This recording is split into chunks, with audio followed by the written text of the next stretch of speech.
All right, welcome back to Behind Enemy Lines with Terry and Mike again. Great to have you guys back. So we got a real interesting guest tonight, Randy Sutton, who was a 34-year police officer in Vegas, and he was a highly decorated police officer. He was, I guess, the most decorated police officer in Vegas, Medal of Valor, and he also, in addition to investigating, Vegas crimes, he was in a number of films, including Casino, that were crime. He's an actor too, so we're gonna.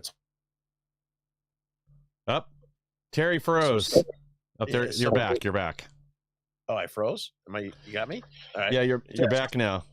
So we're going to talk a little bit about what he's doing for the law enforcement community, some of his cool cases. I'll let him pick those out. And then some of the movies he was on. You always got good movies good stories from the movies. So that's what we'll talk about. Mike, you want to do anything? Kick it off here, and then Randy, you could give us your bio a little bit better than Sure. Let's go ahead and jump in. Yeah, Randy, if you could kind of give the audience a little your bio background, and let's jump in and get started here. You got it. Well, you were partially right, Terry. I'm a 34-year law enforcement veteran, but only 24 years with Las Vegas Metro because I was a police officer in Princeton, New Jersey for 10 years prior to that. So I did 10 years as a small town cop, 32 officer department in the idyllic community of Princeton. But it was so idyllic that I got bored. To death. I just couldn't do it anymore. I was literally a 6-year patrol officer, 4-year detective, top of my pay scale, but I just wasn't getting. I wasn't satisfied. So I looked at different police agencies across the country looking for action, and I can tell you that I found where that action is, and that was in Las Vegas. So I had to start all over again. I had to go through the academy again. I had to go through field training and begin my career as a patrolman again. And it's a bitter pill to swallow, but I'm really glad that I did go through that process and go through the academy because it honed my skills. And I found that being a police officer in Las Vegas was a whole lot different than being a cop in Princeton, New Jersey. It was a world of difference. And I can tell you that I spent 24 years with the Las Vegas Metropolitan Police Department, did a ton of different assignments. I was a patrol officer, field training officer, narcotics detective, was undercover, but they called me flashback because I kept on getting burned on deals because I was on cops when I was a patrolman. And so I was doing surveillance one day at a swimming pool at one of the hotels. We're watching this bad guy, and I'm following this guy through the pool area. And one of the people at the pools looked at me and said, "Hey, it's Randy Sutton from Cops." And the suspect turned and looked, and off he went. And so anyway, I kept on getting burned as a narcotics guy, and then promoted out of there to sergeant. Spent 14 years as a sergeant in a variety of assignments, and then became a lieutenant and did the last 5 years of my career as a graveyard lieutenant in Vegas, because where is the action in Vegas? Yeah. Graveyard Once shift. the sun goes down, yeah. Oh my God! What year did you start in Vegas? 1986. Oh wow! Yeah, that's when they were kicking all the Italians out of Vegas. Yeah, I caught when I moved here, there was about 500,000 people, and it was a city, but it was a very small city. Let me put it that way. And the mob was just being they were losing their influence in the early to mid 80s, and I caught like the tail end of it. There was still vestiges of the mob here, and there's still a couple old guys that walk around with oxygen tanks on, and and are treated with deference. I got a little story about that in the late '80s.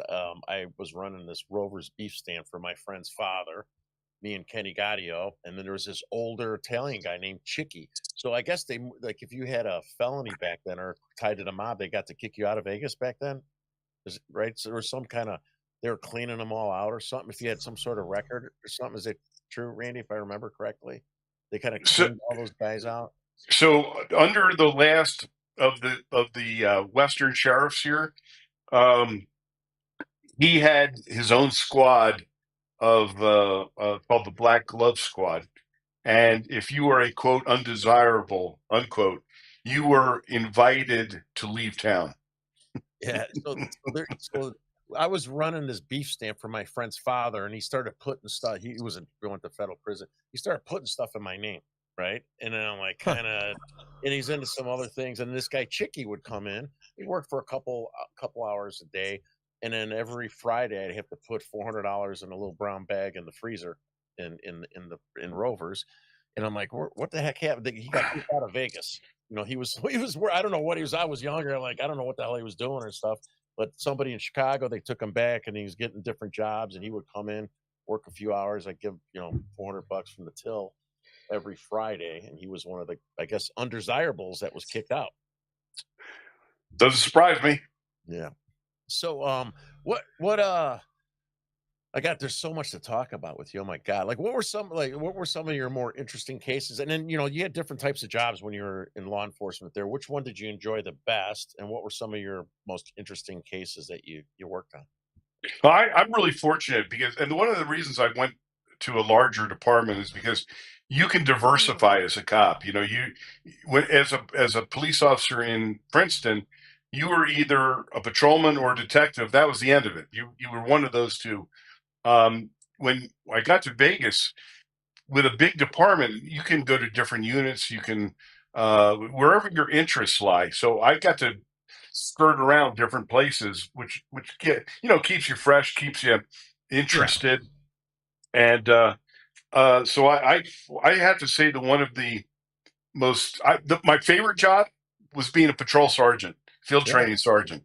That Wow. was my favorite job on the whole department. I did it for 14 years. Uh-huh. I really didn't even want to promote, quite honestly. I only promoted out of looking at the pension, really, Mhm. and rising through the ranks. The highest rank that you can actually still do police work in most agencies, and Vegas included, is lieutenant. Mhm. After that, you're behind a desk. You're an administrator. That's not my forte. Sure. Although I did one administrative job which actually changed the trajectory of my career and my life. As a sergeant, I was in charge of advanced training, and that's when I wrote my first book. You can see it behind me right here. It was called True Blue: Police Stories by Those Who Have Lived Them. And like every cop, I've had life-changing experiences. And one of those, I never intended to be a writer, by the way. That wasn't anything on my list of things to do. And now I've Sure. written 5 books, right? But the first book was most important. Um, I had a life-changing experience when I saved the life of a 1-month-old baby who'd been shot in the face Oh, in a drive-by. I was on patrol. I was a sergeant, and I came upon a vehicle up on the sidewalk, and people running around screaming. I had no idea what was going on. Early evening hours, and I radioed for a backup. I jumped out of the car, and I saw bullet holes all over this car. And it turned out to be a drive-by shooting in a gang initiation. Mom and dad, completely innocent of anything, with their baby in their infant seat, just happened to be in the wrong place at the wrong time, and these gang punks pulled up alongside of him, just opened fire on the car, and one of the shots hit the baby in the face, Oh, geez. and somebody screamed, "Oh my God, the baby's been shot!" And I looked down, and there's this little tiny infant, yeah. and she's the bullet took off a big part of her face, Wow. and so the protocol is you call the ambulance, and they do the life-saving work. But I saw that this baby wasn't breathing, and if I didn't Yeah. get this kid to the hospital, this child was going to die. So I threw the protocols away, and first unit that got there, I scooped her up. I said, "Get to trauma. Tell them we're bringing in a baby that's not breathing." And I was able to clear her airway because all the tissue and stuff went down into Yeah. her and choked her. And I was able to clear her airway, give her mouth to mouth, and bring her back. And because I was there literally within minutes of this happening, no brain damage. And that Wow. baby is now a happy, healthy, 26-year-old woman that I stay in touch with. She's my goddaughter. Wow. But that moment was such an emotional moment for me. Sure. So I went home that night, and me and a bottle of Johnny Walker wrote the story about it, called Her Name Was Jackie. Mhm. And I wrote it on a yellow pad, just stuck it in a drawer. I didn't have anything to do with it, but I felt like I needed to write it. So Yeah. it sat there for 3 years until the World Trade Center was attacked. And it was the most devastating day in law enforcement history. 72 officers killed. And I was very frustrated at not being able to help those officers. And so I thought about it. I said, you know what? Every cop I know has a story like this. I'm going to ask them to write that story. And I'm going to put it in a book, and I'm going to give all the royalties to the families who were killed in 9/11. And that's exactly what I did. That became True Blue, Police Stories by Those Who Have Lived Them. And I raised a significant amount of money, donated every penny to the families. And that began my writing career. The editor-in-chief of St. Martin's Press said, hey, would you write all your own stories? And that became my second book, called A Cop's Life, which is still available today. In fact, that's the name of my podcast, A Cop's Life. And then I wrote a second edition of True Blue, and then I wrote a fourth after my untimely retirement, and then just came out with this one. This is Rescuing 911: The Fight for America's Safety, and that just hit the #1 bestseller list. Wow. And it's on Amazon, I guess, right? Yep, all my books are on Amazon. Yep. Very good. So I'm assuming, based on why there was a drive-by shooting, you guys caught them, right? You caught the guys that did the They the gang unit solved the crime, but they fled to Mexico.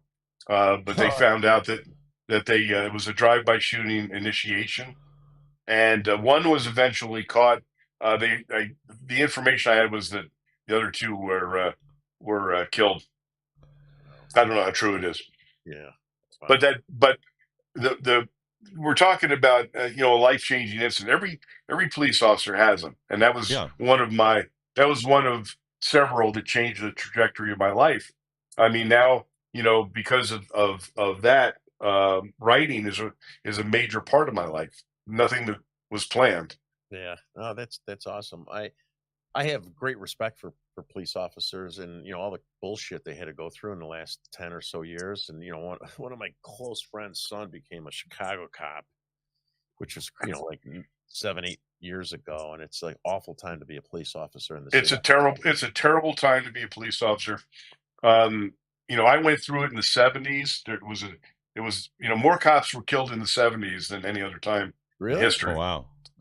But the reason that more are not dying now is not because the violence has changed. The best. It's because of technology, because ballistic vests, body armor, protective equipment, training, and much more effective medical treatments. It's not because the violence has diminished, because what I do now is I run a nationwide charity that helps injured and disabled police officers all over the country. And so I live this every single day. We've had 41 cops killed just this year so far. And, Oh, wow. and literally a police officer being shot every single day in America. Wow. So I guess the murders went down because of the vests and the technology and the medical equipment. But do you know roughly how many were shot per year in the 70s compared to ones that are being shot now and surviving? Is the number much higher? Do you know what that number is? I only know the number of cops who were killed back then were in the 300s. Wow. 300 some a year, 400. Now, we're at about 175 to 200. But like I said, that's those who have been killed, and the only reason that they're not dying at the same rate is because of technology. Yeah, that's why I was just curious at the numbers of police that were shot compared. I want to look that up later. Believe it or not, stats were not kept then. Okay. Yeah, it makes sense. There's a lot of things that you'd be, I mean, you'd be kind of surprised what we did and didn't track, what we track today. I was looking at an unrelated, but like congressional approval numbers. They didn't capture Congress's approval till 2006. Nobody asked anybody about it. Totally unrelated, but kind of illustrates what you're saying. And yeah, really to your point too, with the both medical technology and body armor, it was in the 70s, wasn't early 70s when Kevlar body armor was invented. Wasn't it by a guy that was a pizza delivery guy, that he had been shot trying to deliver a pizza? He was in college still, discovered this fiber that DuPont had a patent on called Kevlar, but they hadn't found much use for it. He used that woven in a pattern to catch bullets, and then that was our first bulletproof vest that was affordable. And then they started rolling it out and widely issuing it with more departments across the mid 80s, especially as the crack epidemic really took off, and then through the 90s, and now it's standard equipment. Yeah, but almost every agency requires it now that you wear it, but it's still not comfortable. I can tell you that right now. It still sucks to wear. Especially in Vegas. Yep. I got a question for you. Body cams, right? I know when they first came out, a lot of officers were against it. I mean, thinking from the officer's perspective now, I would assume a body camera is a good thing with all these liberal cities that are trying to take you guys out of your jobs. What is your impression of a body cam now? Would you, if you were an officer right now, back in Vegas, if you had the option to wear one or not wear one, what would you do? That's a great question, and I'm of mixed opinions about this. Initially, when body cams came out, there was a lot of pushback on it, and now you can't find a cop that says I don't want to wear a camera. Really, the majority want to wear them now because, and here's the funny part, because remember when it was sold to the people, this was under Barack Obama, who was the first of the anti-law enforcement presidents. Everything went downhill from the time that Obama was president. He was responsible for a lot of that. And it was sold as, we have to protect the people from the police, from those bad police. Well, it turned out that what it actually did, it actually protected the police from the people who were lying about him. Yes. Bingo. And so when they realize that, there are now departments, cities that don't want the police to wear body cams, not because because it shows just the opposite. Wow, liberal. Yeah, other liberal cities that are doing that crap. Probably. In fact, during many of the protests and the rioting that took place during the George Floyd insanity, there were cities that told their cops, "Don't turn your cameras on," because they didn't want to capture the images. Well, yeah. So it shows you the politics. It's not about justice. It's not about what they were trying to sell it as. So most cops really do prefer to have the cameras, but it changed the way policing was done. Now, listen, cops have a lot of discretion, but when you're wearing a body cam, a lot of that discretion is going out the window. Oh yeah, right. Yes. I mean, I can't tell you how many people I had them throw their joint away or stomp it into the ground or something. But now, if you were to do that type of behavior, you'd go to jail. Yeah. So it takes away a lot of the discretion, and people are going to jail that might have had alternatives in the previous days. Yeah. Go ahead. Sorry, go ahead, Terry. I was at one of the Venezuelan shelters, me and Ben in Chicago. So we would go and film, and then you got all these scumbags, the NGOs and the security that works for them, telling them we can't film. Right? They try to call the cops to have us arrested, and the cops are always on our side. You know what I mean?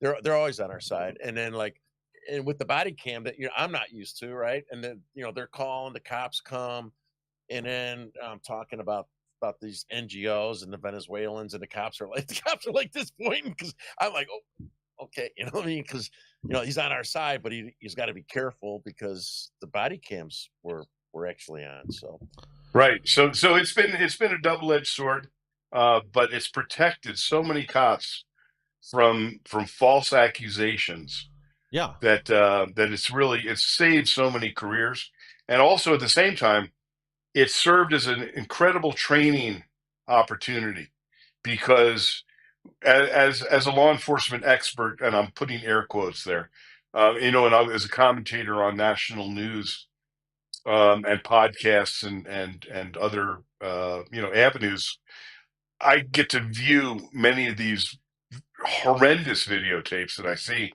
of cops being killed or being severely injured.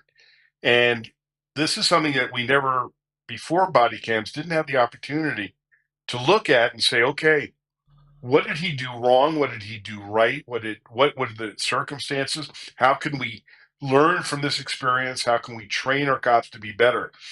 So it served as and serves as an incredible training tool for law enforcement.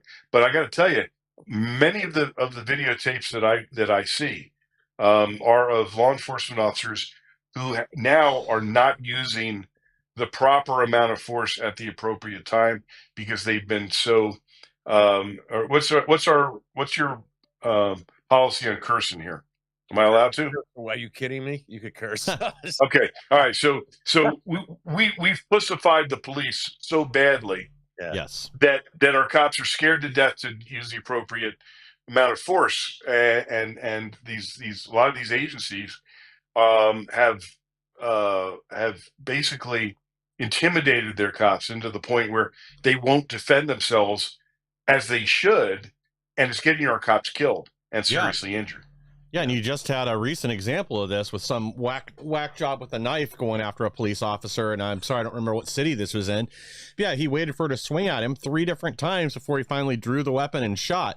As he's backing up, tripping over things, he'd already been slashed in the arm once, but he waited till then. But to your point too, there's I don't remember if it's Baltimore or Philadelphia. One of the 2 cities right now is trying to remove these police body cameras because it's making the criminals look bad. They've tried to push forward this false narrative a couple times now of, this is more police violence against blacks. We saw this again during the George Floyd Summer of Love riots numerous times where these incidents were debunked because of the body cam. But I do think you're right too, that it has made it where they're exactly by the book now. There is no leeway, and you should have some, if you want to have community policing, there is room for some discretion. If you've got like you said, you got a couple kids, you catch them smoking a joint somewhere, being able to stamp it out and instead tell their parents what happened instead of putting it through the criminal courts, which is going to cost them and their families thousands of dollars. They end up with something on their record potentially that'll fall off once they're 18. But you're able to give them a chance to correct the behavior without having to go through the legal system to do it. And that's kind of out the window now that everything's being filmed, because they're going to be accused of, offering a favoritism or something else if they give any type of leeway in any incident. And the problem is that you can interpret things in a lot of different ways, right? And if you want to find a nefarious motive behind it, it's not that hard to do. So, and the other issue here is that a lot of these body cams, they're on the entire shift, right? Yeah. Some of these, so they're listening to the conversations the cops are having with other cops in the men's room or in the patrol car. Yeah. And so if you have a vindictive administration, they can go, and I've seen this, I've watched this happen.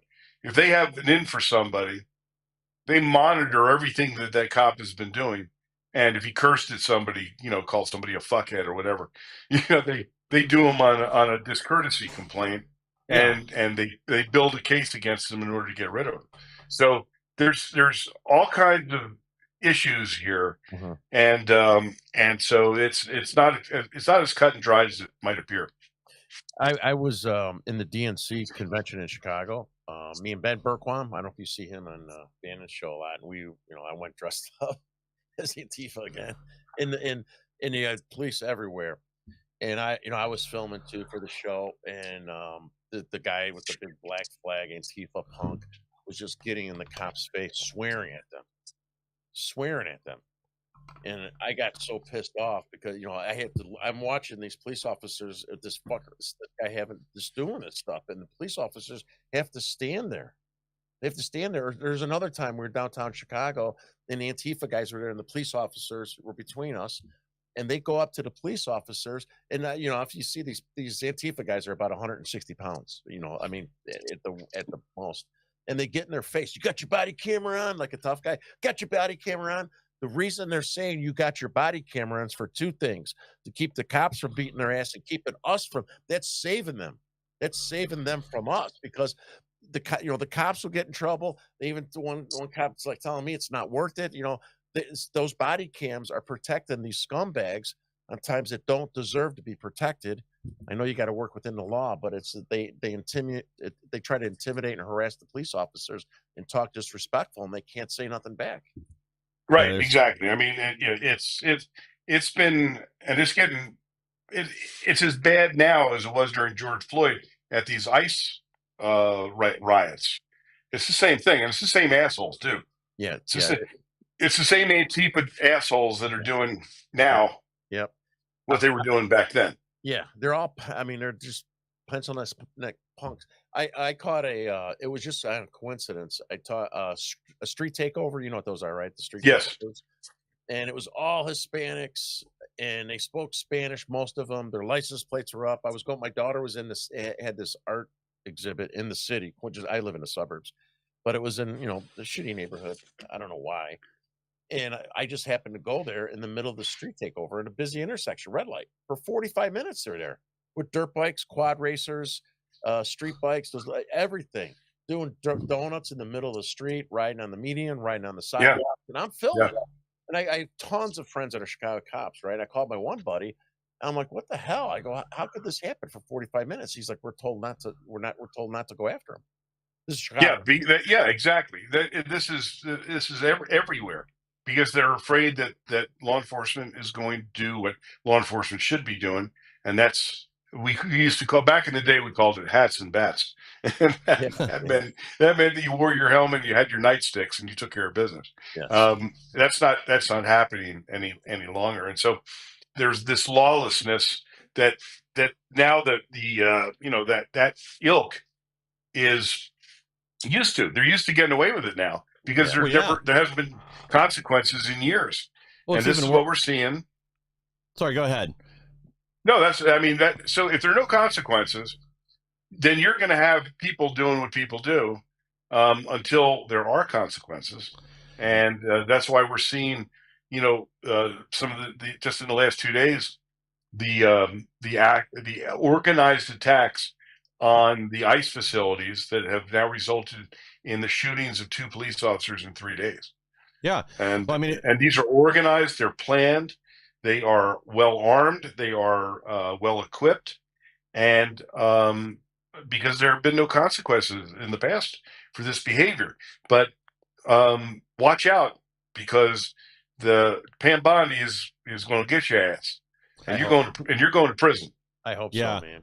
Well, it's even worse than that, though. I mean, in a lot of these blue cities, they end up rewarding the rioters and protesters. One of them files a lawsuit for police brutality, and then the city settle with them for $20 million. We just had one of those recently, where these end up as payoffs. But you're exactly right. Like, there's definitely a time when the crowd gets out of control and they're not going to listen. They're destroying property, where ass kickings are in order, because otherwise nobody's going to learn their lesson. They're going to keep going after. And this is going to keep happening. That's what we're seeing. Like to your point, down in Texas of all places. Now we've had these 2 police officers shot recently. We continue to have these anti-ICE riots in LA and other cities where the public's being harmed. Police officers, we've had hundreds of police officers injured and not nearly enough arrests. That we've got to get serious about this and really crack down, or this problem is going to persist. We're only in the beginning of summer right now, and I do unfortunately think that this is probably going to get worse before it gets better, because we're sending the message that it's acceptable. It absolutely it's gonna get worse. When I was at the No Kings event on a Tuesday before the big Saturday one, they had 5,000 people on a Tuesday night, right? And so I'm marching with them. We had the police helicopter, and they're getting smarter, right? These scumbag, more organized, to your point, Randy, right? And so Chicago's understaffed anyway with the police, and no one wants to be a cop in Chicago. And Yeah. so the groups, they divided up into 4 on purpose. They didn't have enough police officers really, to watch one big group. What they did is they purposely split off into 4 different groups, which thinned out the police officers instead of covering one big one, and it made it much more difficult for them. And then, Indivisible and some of these other leftist groups, I get their emailing to see what they're doing. They're now recruiting ex-military and police officers. They're asking for them to join the movement now. Active. That's a first, right? I don't think police officers typically, even bad ones, would want to be part of it. But now they're actively asking for police officers and ex-military to join the Indivisible group. It's frightening. They are learning as they go, and there are playbooks that are available for them. And Yeah. this is all part of the Marxist socialist attempt to take over this nation. Yeah. And Yeah. it's going to get worse. I mean, look at this creature that is running for mayor in New York City, and look at the support he's getting. Oh, yeah. It's stunning. But now the chickens are coming home to roost. We have turned our back on the education that children have been receiving in the last 20 years. The teachers union has been become so incredibly strong. I mean, literally, we see propaganda every single day, and so they've undermined our nation very deliberately, and it's we're just seeing the beginnings of this protest movement. Yeah. When I first got into this was because of my twins. They're not just graduated high schools, because of the porn and the drag queens, all this crazy stuff, right? And it's all leftists on the school board. The whole school's run by leftists. They had 2 law enforcement agencies riot gear for a school board meeting. I got my posters here, big posters from Genderqueer I brought. And and so then the police officers are following these liberal mayors and police chiefs, and they're in there with the parents, like a meeting, calling out porn, and they're trying to intimidate and harass parents from speaking out and exposing what's going on in our kids' schools. So they are winning that war. Hopefully things are going to change. Well, I think what we really need to do is change the approach. And I think you started to see this a few weeks ago when things were really getting out of control in LA. They started talking about cutting off the finance, hauling in these billionaires that are dumping money into this. Reid Hoffman, George Soros. I have a mental block on the other guy's name that's owns a Chinese company but lives here in the U.S. But we actually need to see action there, and we need to see something done where they're funding these things. Again, if this was anybody else, they'd already probably be hauled in, being questioned. At the very least, we would have scared them out of paying for the underlying money that's going to these riots. I know they've talked about investigating a few of the other NGOs in LA. Like there's one company in particular, the one that was handing out those bionic respirators. The guy that was handing them out has been arrested, and they're investigating the company because the NGO that was doing it is their purpose, their stated purpose, and the reason for taking donations is to get medical treatment for homeless people. Well, I don't see how that squares with handing out these face shields and respirators to rioters in LA. So we need to start having some enforcement there. Stripping the financial assets is one way to stop this. There are literal rent-a-mob organizations paying these people to show up. I think this is especially evident during the wave of Tesla terrorism, where people would show up there and admit on camera they got $200 to show up and be a thorn in Elon Musk's ass. But if something isn't done to cut off the funding, then this is just going to continue, and I think that's the easiest way to make it stop, even more so than police enforcement. Yeah, no, so they've never been investigated. When George Floyd riots, decimated the cities, and there was organized, organizations that were placing bricks, they were dropping bricks off, and it was clearly funded, it was clearly organized. But nobody wanted to take the bull by the horns because you had an impotent, administration who didn't want to investigate, and so they simply let it go, and the cities burned, and people died, and there was no appetite to do any investigation into it. Well, now happily, we have a Department of Justice that's completely, been remodeled. Let's put Yeah. it that way, and the FBI, who is probably going to finally, be back to the organization they should be, which is investigating high-level organized situations like this. And people Yeah. need to go to prison. Yes, absolutely. Why don't we talk about something fun now a little bit? Some of your interesting movies, right? I know Casino. You were on Cops. How many times were you on Cops? I think I was in 16 episodes over 16 or 17 episodes over a number of years. I was in as a patrol officer, as a sergeant a couple times, a couple seasons, and then even when I retired, I've been in a number of their specials. So I have a long-standing relationship with the TV show Cops. They're huge supporters of the Wounded Blue. I have a great relationship with the TV show. In fact, we have a National Law Enforcement Survival Summit each year here in Vegas, and because I'm still friends with the guys who are my crew with me, Yeah. and they see everything the cops see, so they're suffering from PTS issues as well. So we provide support for them just like we do for police officers around the country. And so cops changed my life. There's no doubt about it. That exposure literally opened opportunities for me. I mean, that's how I got in the movie Casino. Yeah. I get a call one day, hey, there's going to be a film shot in Vegas, and the director is looking for realism on the part of a police officer. Would you come down to an audition? And I said, yeah, sure. So I walk into this suite at the old Riviera Hotel, which doesn't even exist anymore. And who's standing there but Robert De Niro and Martin Scorsese? Huh. And I started telling them stories about being a Vegas cop, and they just looked at each other and go, you got the part, man. Oh, And that's how I got in the Screen Actors Guild, and I've been doing movies and TV ever since. that's awesome. With no acting experience, huh? Well, actually, I have a theater background. Oh, do you? Okay. I do. I did a lot of theatrical stuff in Princeton because, of course, Princeton. Yeah. Yeah. Yeah. I was only a stuntman. I couldn't act for shit. I got all nervous. I could swear with the gun or hit somebody, but I didn't. It wasn't natural for me. It wasn't natural. I actually have a pretty funny story about.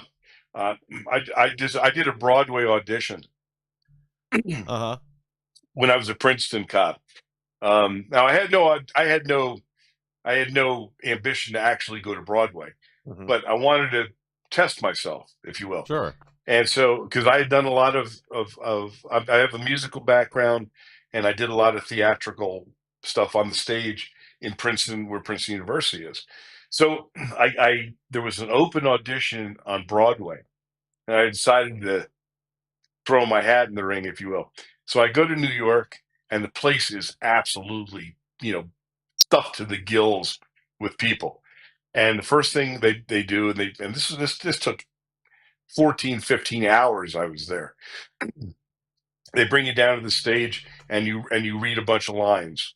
And so I did that, and about a third of the people got cut. And then they did the musical part. So you came down and you handed a sheet of music to the piano player, and I sang a few bars, and that got a whole bunch more people out. So now it's thinned out, and now comes the dancing part, right? So this time they bring 10 people out on the stage at a time, and they have a choreographer there. And the choreographer is going, okay, now, pirouette here, jante there, jazz hands, whatever it was, right? And and afterward they bring you down, and they said to me, hey, listen, Randy, you did great on the reading, you did great on the singing.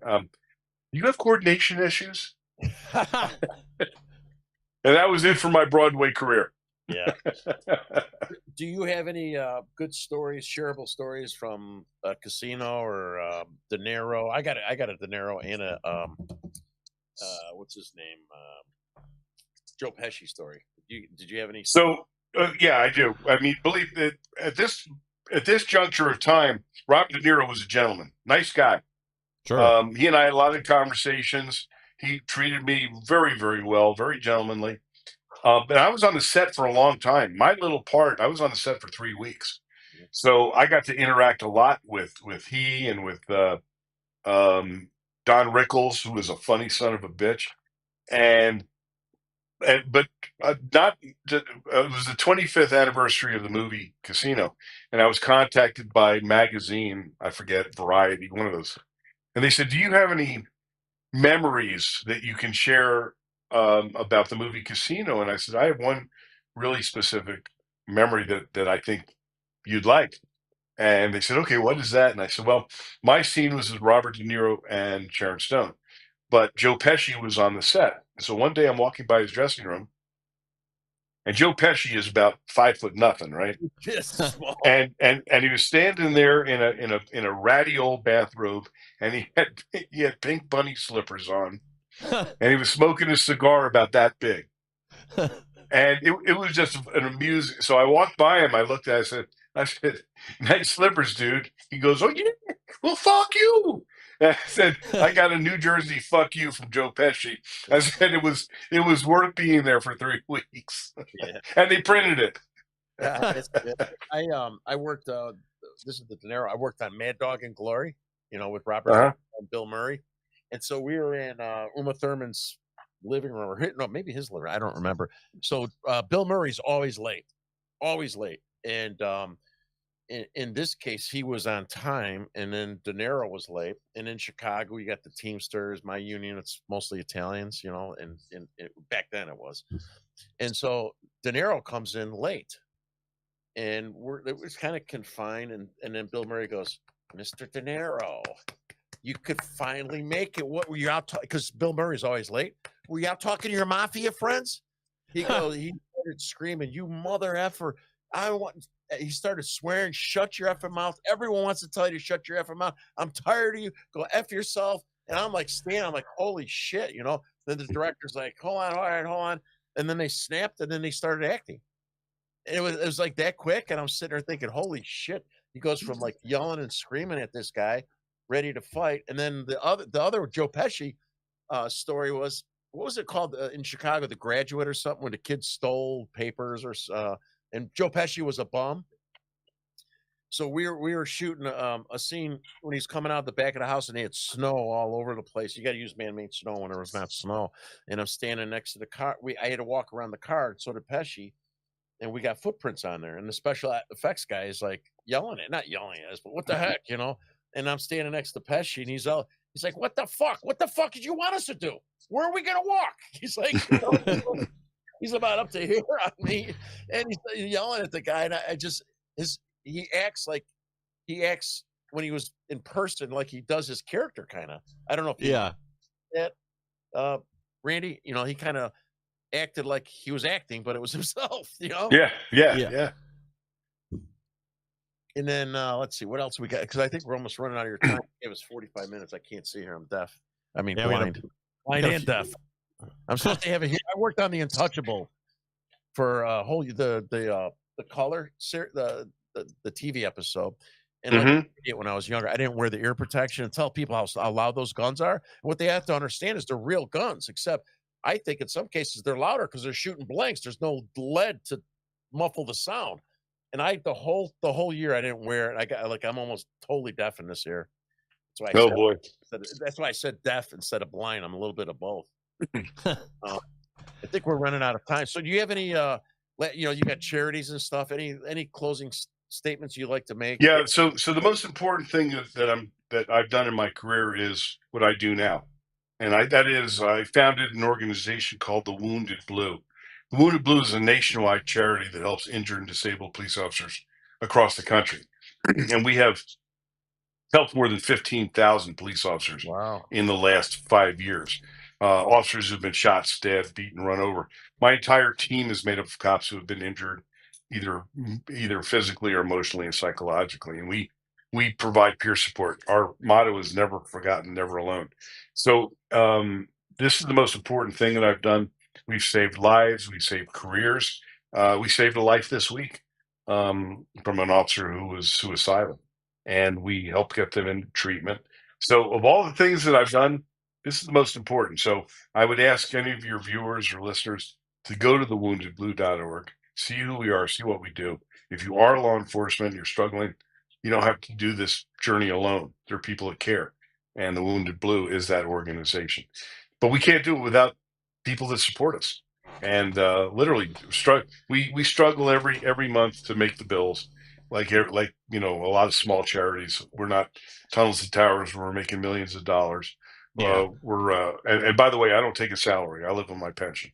So those of you that care about law enforcement and you want to show it, even if it's $10 a month, $20 a month, whatever you can do, go to thewoundedblue.org, see who we are, see what we do, give what you can. And we also are right now raffling a beautiful Harley Davidson.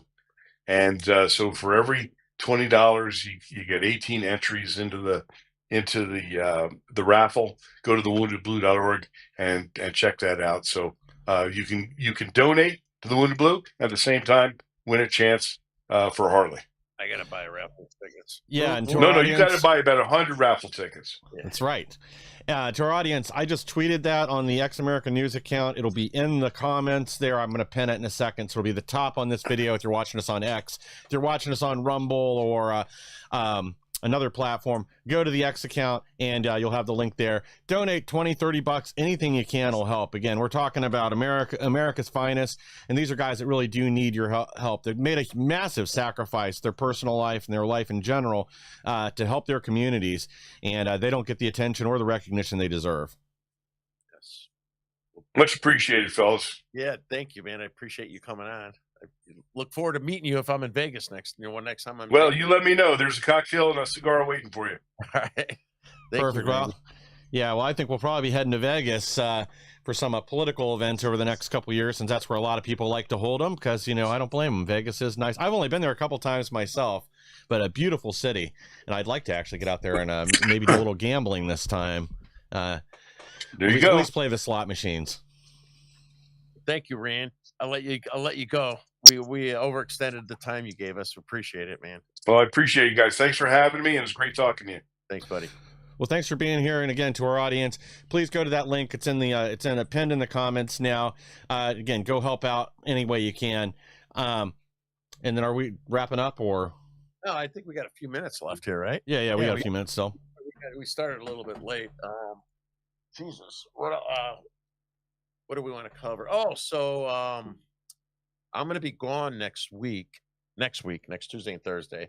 So Mickey Scornavacchio is going to stand in for me, and I think I'm going to ask if Sheriff Mendra can join one of the calls, which will be kind of ironic because me and him had a little beef that we made amends with. He's running for governor, and would love to hear what he has to say and his thoughts about Pritzker and some of his competition, which is kind of a joke. He doesn't have any competition yet. And, no, I think that'll be a show for you and Mickey to handle. Probably a little controversial with me running it. Well, great for him to be on the show. Yeah, well, I think we're going to continue to have a lot to discuss coming up over the next week or so. We really do need to get into what the hell happened with the Epstein and the investigation there. I don't think anybody believes there's no there that suddenly there's no other there's no other co-defendants. These women are all, I guess, trafficked to no one again. We really need to dig into that and get to the bottom of it, because unfortunately this has just been flopped from the very beginning by Pam Bondi and the rest of the DOJ. And again, we want justice. Everybody, this is the reason a lot of people supported Trump, is they thought they'd actually get an investigation into Epstein. We'd actually see some people in handcuffs that did horrible things to thousands of women, young girls, kids, for decades. And again, nobody's paid the price for that, other than Ghislaine Maxwell apparently trafficked kids to no one, and Jeff Epstein, who apparently this is all for his own personal amusement. Yeah. I got a call from someone today saying that BJ Pritzker is trying to put through, and we'll validate this before the next show, but in the past it used to be 6 months or more if you want to change your identity, your name. Yeah. then he shortened it to 3 weeks, I think it is. Now I was told he's making it 3 days. That is true. That's effing absurd, right? Well, yeah, and this is something we've heard before, that in Chicago, weren't they giving people new IDs or whatever, fast tracking it for illegal aliens? Yes, they were. Matter of fact, oh my God, Mike, I'm going to have you on the. Got to have my buddy Mike on. I forgot. I haven't seen the guy in 30 some years, and he was watching me on Facebook. He was one of the security guards in the shelters, and he's got all kinds of stuff. I forgot about that. Don't let me forget, Mike. I'm going to have you on the show. Yeah. And he was talking about how they had a machine to print stuff. They had Venezuela, Trenda Largo gang members that were put in better rooms with TVs to oversee and help them oversee the rest of the Venezuelans. That's insane. Yeah. They would have hookers come in and stuff. I mean, we're gonna have him on. I think we're gonna have to hide his identity, but we can have his audio. We can do that. I've done that before. We've had another whistleblower from the border on, and same thing. We had to mask her identity as well, because she was still working for DHS and was going through the whistleblower process, but they were basically stalling her out. Yeah, I'm going to be getting back up on Facebook. So for those of you to follow us, follow me. Both my accounts were taken down by democratically funded and supported fake Republicans, and they did mass reporting on me. And I'm working on this behind the scenes to get it fixed and corrected and try to get to the bottom of what happened. But hopefully we'll be back on Facebook it's more for really local folks in the state of Illinois to follow us, but I know who the scumbags are, and I have some remedies coming in place, which will be announced later. Well, yeah, I know there'll be some articles up here shortly on some of these undocumented Democrats running the streets in Chicago. That's right. And you know who we're talking about, and that's right. Mike has somebody, so you can't call and threaten and harass like you did to the editor of Gateway Pundit. So yeah, I don't think this guy's going to care. He's already dealt with the Biden DOJ, so I don't think anybody's going to be able to intimidate them. But I'll have when we get off here, I'll give you some more info on that, and then we're going to connect over it tomorrow and get something in place. Yeah. Oh, tomorrow I'm on Tom Renz's show. Tom Renz. So I'll be on his show interviewing in the afternoon, and it's going to be talking about some of the Antifa guys and the No Kings, and we're going to talk some of the local politics and some of the scumbags that have been making false accusations, defamation, slander about me, and we're going to expose a little bit. And for those of you who don't know who Tom Renz is, you should know. He's one of our lawfare attorneys on our side.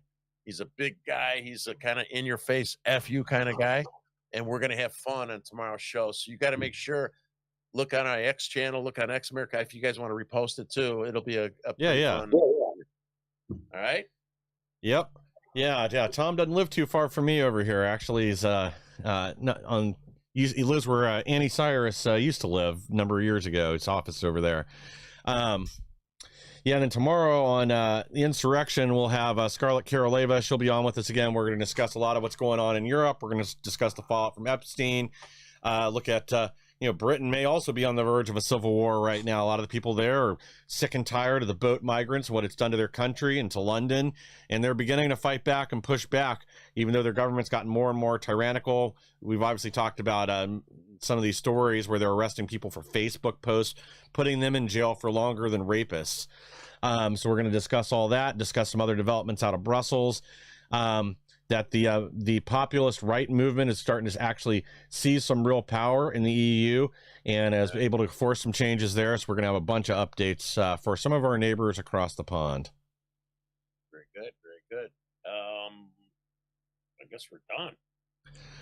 Well, yeah. Well, to the audience, please like, share, and subscribe. Help us to grow so we can bring more people the news the mainstream media doesn't want you to hear. And we'll be back on Thursday with even more. Thanks.